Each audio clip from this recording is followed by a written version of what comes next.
ഇറാഖിന്റെ ഏകാധിപതിയായിരുന്നു Saddam Hussain. വധിക്കപ്പെടുന്നതിന് മുമ്പ് അദ്ദേഹം പറഞ്ഞൊരു കാര്യമുണ്ട്: I will bow to the power of the people but not to the people in power. ജനങ്ങളുടെ അധികാരത്തിന് മുന്നിലേ ഞാൻ തലകുനിക്കൂ, അല്ലാതെ അധികാരത്തിലിരിക്കുന്നവർക്ക് മുന്നിൽ തലകുനിക്കില്ലെന്ന്.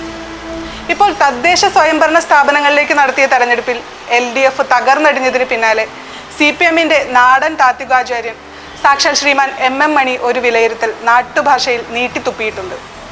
സർക്കാരിൻ്റെ ആനുകൂല്യങ്ങളെല്ലാം വാങ്ങി ശാപ്പാട് കഴിച്ചിട്ട് ജനങ്ങൾ പിറപ്പുകേടി കാണിച്ചുവെന്ന്. ഏകാധിപതിയായിരുന്ന സദ്ദാം ഹുസൈൻ്റെ ജനാധിപത്യ ബോധം പോലും ഇന്ത്യൻ ജനാധിപത്യത്തിൻ്റെ സംരക്ഷണത്തിൻ്റെ അട്ടിപ്പേറാവകാശം ഏറ്റെടുത്തിരിക്കുന്ന CPMന്റെ സമുന്നത നേതാവിനില്ലെന്ന് വേണം പറയാൻ. തെരഞ്ഞെടുപ്പിൽ പാർട്ടിയും മുന്നണിയും തകർന്നടിഞ്ഞതിന് കാരണം തേടി ഇനിയും അലയണോ? പാർട്ടിക്ക് കിട്ടിയ അധികാരം ജനങ്ങളുടെ അധികാരത്തിന് മീതെയാണെന്ന് ചിലരെങ്കിലും തെറ്റിദ്ധരിച്ചു.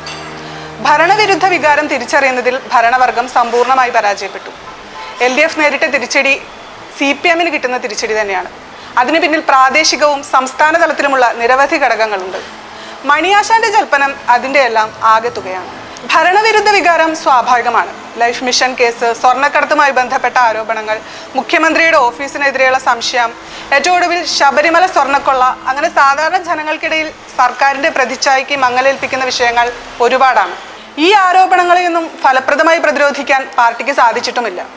കഴിഞ്ഞ 5 വർഷക്കാലം അധികാരത്തിലിരുന്ന ഭരണസമിതികൾക്കെതിരെ ഉണ്ടായ പ്രാദേശിക വികാരങ്ങളും തെരഞ്ഞെടുപ്പ് ഫലത്തെ സ്വാധീനിച്ചിട്ടുണ്ട്.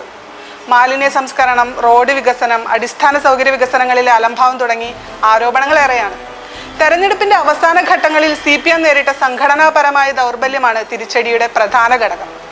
സ്ഥാനാർത്ഥി നിർണയത്തിലെ പിഴവുകളും പാർട്ടിക്കുള്ളിൽ വിഭാഗീയതയും കൂടിയായതോടെ നിർണായക സീറ്റുകളിൽ പരാജയം ചോദിച്ചു വാങ്ങിയ സ്ഥിതിയായി.